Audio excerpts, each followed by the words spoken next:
Oi, eu sou Edu Fontes, da Mundo Livre FM, e também quero agradecer.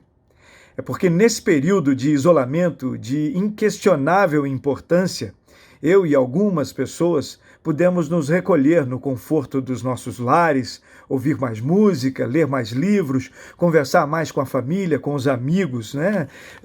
Enfim, a gente teve essa diferença, essa totalmente possível, essa diferença incrível nas nossas vidas, porque vocês não pararam. Vocês, médicos, enfermeiros, terapeutas, colaboradores do HC, pessoas que mantiveram os seus braços estendidos. Muito obrigado. Obrigado mesmo. Muito obrigado.